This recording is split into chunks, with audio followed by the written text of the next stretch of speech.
Hey guys, Ultra Maximus here, and I'm back with another Transformers review, this time out of the Universe line, which is basically the Generations line. Not much difference, really. And I wanted to kind of go back and hit a character. I've done Scourged, so I thought I'd go ahead and do this guy, Cyclonus. And this is the Universe repaint. They did another one of him and Hot Rod in a 2-pack here not that long ago. I think it was the Space Battles, where the figure was more G1 accurate in paint scheme than this, I believe. It's got a little lighter purple and more purple, less gray than this one does. But there are things I like about this paint scheme that I didn't over the Space Battle ones, especially in the vehicle mode.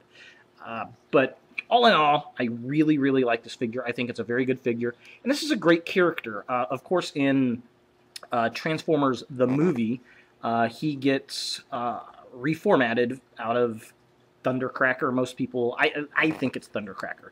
We see Thundercracker and a couple of the Insecticons behind him, or one of the Insecticons, I think it's Bombshell, behind him, and Unicron makes Cyclonus and his Armada. So Armada was basically an exact copy of this guy, just like the Sweeps are an exact copy of Scourge.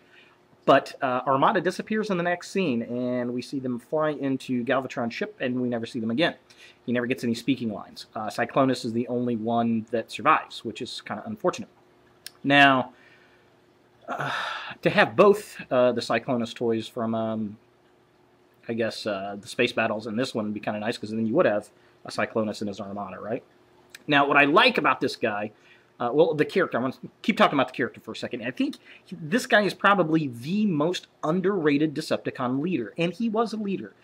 He didn't lead very long after Transformers the movie into Season 3, I guess, of Transformers. He's leading the Decepticons on Char, and he basically decides we need Galvatron back. So he goes and gets Galvatron, and Galvatron's crazy. He can't, keep things straight. So Cyclonus really kind of keeps the Decepticon cause going as best he can by guiding this insane Galvatron. And that makes him, I think, the most underrated Decepticon hero or Decepticon leader, whatever you want to call him, in the entire Transverse.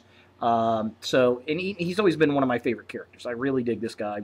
He's very honorable as far as Decepticons go, and he reminds me a lot of Dinobot in that aspect. We get a lot of episodes in Season 3 where he really shows his honor come through. But the figure is very well done. It's very well sculpted. It looks like Cyclonus. We got these nice wings, all this kind of good stuff. I wish this part was purple, not the little gray bunny ears.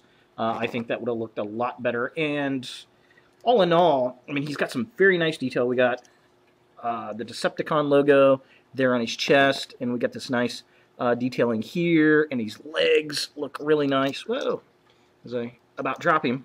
His legs look really nice down there at the bottom. We can kind of get this nice little detailing, and the paint scheme just looks really, really nice. And the coolest thing about this guy is he has a Target Master. And the funny thing is, most of these Transformers, you can put the weapon in either hand, but this guy only has the weapon ability in the right hand, so he's obviously a righty. So we can, I believe Nightstick is this guy's name. So here he is with his little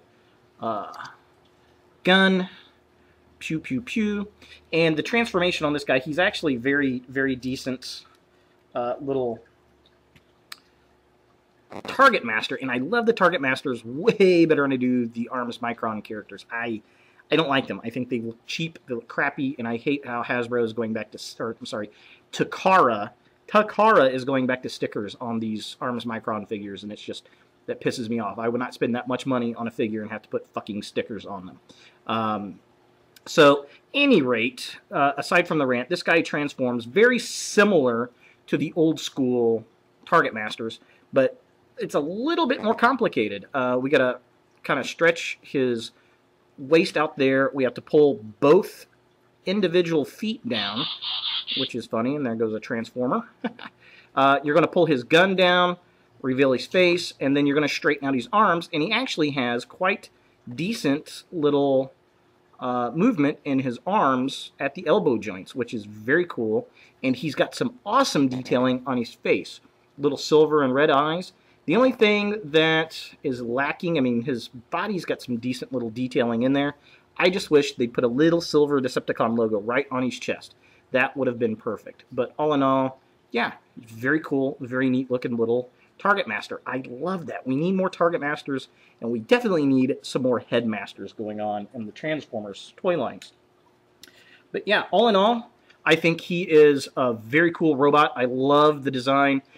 He has very little jet kibble on his, I mean, a little bit on the back there. I guess, you know, that's kind of acceptable. I mean, you're going to see that there. Now, the nice thing is he's got some really cool light piping. Looks very neat, very cool. I'm really digging that. One of the few that has some really nice light piping, and they need to do more of that too, I think. And they've kind of failed a little bit in some of the newer figures. But all in all, pretty decent figure. Love the design, love the sculpt. Let's take a look at this guy in jet mode. Alright, so here we have Cyclonus in his jet form, and he looks a lot like he does in Transformers the movie, which is very, very cool. Now, the one thing I will give this version versus the 2-pack version is he's got a lot more purple in his jet mode up here than the other one does. Which, I mean, give or take. I mean, it's basically the same character. I guess it's really depending on if you were able to get him before he came out in the 2-pack or after, or which color version you like. So, yeah, he's pretty cool. One of the neat features about this guy, he has completely retractable landing gear in the front and back, which is very, very uncommon, and that's very cool. He's a very interesting transform. He's a little different. Now, my thing, he's a little loosey-goosey in the back as far as my figure goes. He doesn't clamp in together all that well. Underneath, he's got some pretty bad robot kibble going on with some feet dangling, but not all that bad. He looks really, really nice. I love the red cockpit in the windshield, and I love the additional guns on the top there. That is very cool. The little extending nose cone wire piece is very nice. His fists become the jet thruster packs in the back. And, of course, you can attach Nightstick up here for additional firepower, which kind of looks a little ridiculous. But that's the way it was in the actual show. The only thing, it's kind of a shame that there's a little bit of a gap there. I mean, this is not the end-all be-all perfect replica of what Cyclonus was in the cartoon, but is a hell of a lot better than what the G1 toy looked like. That is for sure. I do like him. Here he is in comparison in jet mode to his counterpart prior to being destroyed at Autobot City. So here's Thundercracker and Cyclonus together. Thundercracker is a little bit bigger, not by much, but Thundercracker looks a lot better in vehicle mode for sure.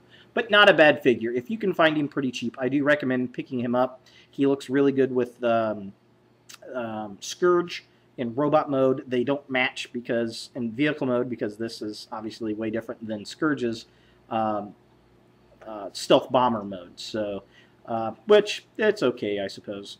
You know, they look good standing next to each other on the shelf, that's for sure. So yeah, there he is, Cyclonus.